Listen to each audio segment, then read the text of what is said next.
Magic Kingdom attraction is mentioned during Iago's exit spiel in the Enchanted Tiki Room under new management. Oh hi! I didn't see you there. Welcome to my channel.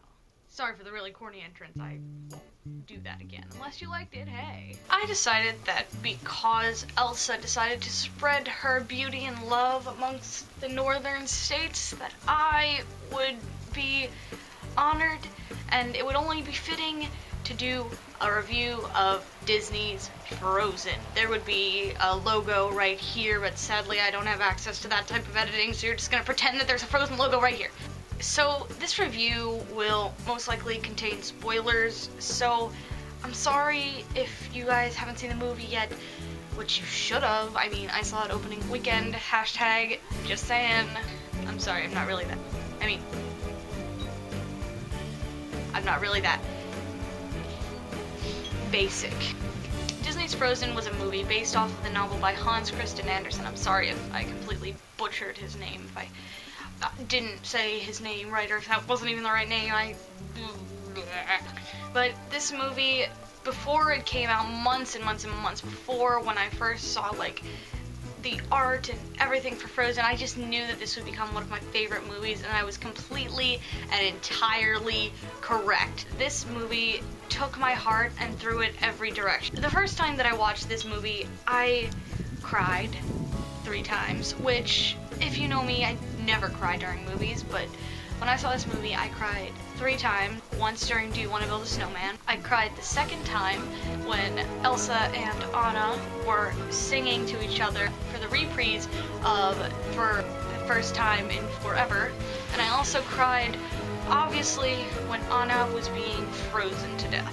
This movie, it was just so beautiful to me. When I got out of that movie, everything just seemed beautiful, and it seemed as though I could appreciate the things around me more, rather than being confined to a computer, which is a great thing to look for within a movie.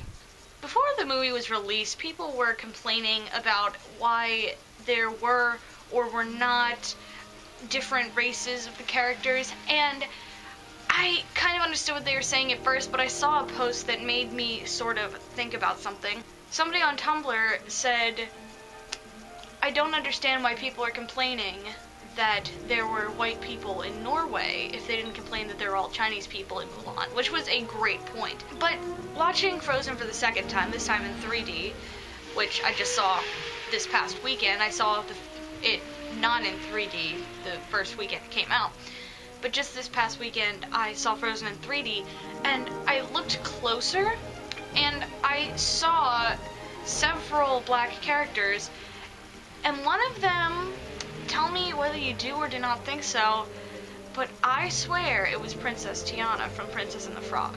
Now let me evaluate why I think this. Princess Tiana is always known for wearing her green dress. She has those bayou growing swamp type of flowers, and if you look, right as Anna and Elsa are talking with each other about when Anna and Hans are supposed to get married, you can look behind her, and in a blurry sort of way, you can see a black princess, or at least you can assume she's a princess. She has swamp type of flower in her hair, and she is in a completely green dress, the same green dress that Princess Tiana wears. Also in the coronation scene, also known as For the First Time in Forever, not the reprise of course, you can see Rapunzel and Flynn Rider. I didn't notice it the first time around, but then I saw people talking about it, and then I looked at the gifts that they had, and I was like, yeah, this is Rapunzel and Flynn. And when you watch the movie, if you look, right as Anna is going and jumping up onto the ledge where the fjord is, you can see Rapunzel and Flynn walking by.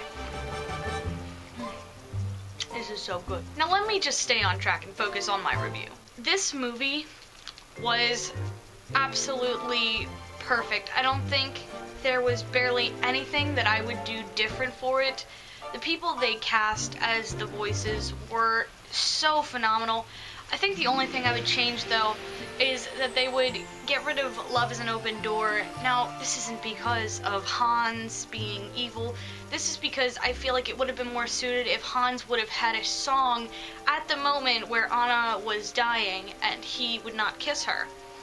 I feel that that song, that time block, should have been saved for a duet between Anna and Christoph. Because let's face it, as good of a singer as Santino Lopez is, Jonathan Groff, who I kind of have connections to because my vocal coach, her best friend, dated him for 4 years, but Jonathan Groff is such a phenomenal singer, and I feel like he would have done so well with more than a 1 minute and 32-second song. That's about the only thing that I would change about Frozen. I highly recommend you see it. As a person who saw it in both regular D and 3D, I would highly recommend seeing it in 3D as opposed to the real D, because you can see a lot more when you do the 3D, first of all. If you look at the Get a Horse short before you actually see the film, although in real D it does look three-dimensional, if you see it in 3D, it highly resembles Mickey's PhilharMagic, and you can almost feel the water splashing upon your face, and it's just heaven. So there you guys go. That was my Frozen review. Leave a light. This is a light. I don't want you to leave this for me. Leave a like if you liked it. Comment, favorite it if you loved it a lot. And hopefully you'll go see the movie and take my word for it. And when you do, leave another comment saying if you liked it or not. I am Francesca. I am the future CM, and I will see you guys next time. Oh, bye, pal.